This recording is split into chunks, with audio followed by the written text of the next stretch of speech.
نیچے کون ہے؟ جبریل پوچھ رہے ہیں کیوں نہیں پہچان رہے؟ اس لیے کہ جب یہ علیحدہ علیحدہ ہوتے ہیں تو پہچاننے میں آتے ہیں، لیکن جب یہ ایک جگہ ہو جاتے ہیں تو یہ ایک حقیقت کے 5 جلوے ہیں، اور علیحدہ ہوں گے تو یہ نبی ہیں، یہ علی ہیں، یہ حسن ہیں، یہ حسین، یہ سیدہ، لیکن جب یہ ایک ہو جائیں گے تو یہ ایک ہے۔ جب یہ ایک ہے تو پھر کون پہچانے گا انہیں؟ تو جواب کیا آیا اللہ کا؟ ہم فاطمتو و ابوہا و بالوہا و بنوہا، 5 میں صرف ایک کا نام اللہ نے لیا ہے، باقی کے رشتے بتائیں، اور رشتے بھی جو سیدہ سے جڑے ہوئے۔ بڑی عنایت آپ کی توجہات کا ممنون ہو۔ میں تھوڑی دیر آپ کو اور فضائل میں زحمت دوں گا۔ رشتہ جو بھی سیدہ کے ساتھ جڑا ہوا ہے اسے اللہ بیان کر رہا ہے، تعارف ہو رہا ہے ہم فاطمہ تو۔ عربی گرامر جاننے والے احباب تشریف فرمائے ہیں، عربی گرامر میں یہ پورا جملہ ہے، اس کے بعد کچھ اور بھی نہ کہا جائے تو بات پوری ہو گئی۔ ہم فاطمہ یعنی یہ سب فاطمہ ہیں، ان سب کی حقیقت فاطمی ہے۔ فاطمی حقیقت کا مطلب یہ ہے جن کی معرفت ناممکن ہو۔ سبحان اللہ۔ اس سے بلند صلوات۔ میرا مضمون کسی منزل تک پہنچا، بات بہت روشن ہے کہ عظمت بھی بڑی ہے، فضیلت بھی بڑی ہے، رفعت اور تعظیم بھی بڑی ہے، تو پھر مصیبت بھی بڑی ہے۔ فضیلتوں کا مصیبتوں کے ساتھ بڑا گہرا تعلق ہے۔ جس کا مقام بلند ہوتا ہے اس کی آزمائش بھی زیادہ ہوتی ہے، اسے پھر اللہ آزماتا بھی زیادہ ہے۔ اس گھرانے کی عظمت زیادہ ہے تو اس گھرانے کی مصیبت بھی زیادہ ہے۔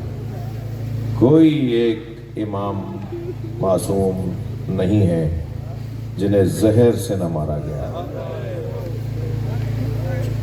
کوئی ایک معصوم نبی اہل بیت کے گھرانے کا کوئی ایک امام نہیں ہے جسے تلوار سے اور زہر سے نہ مارا گیا۔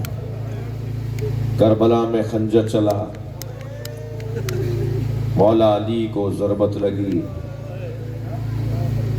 امام حسن کو زہر دیا گیا،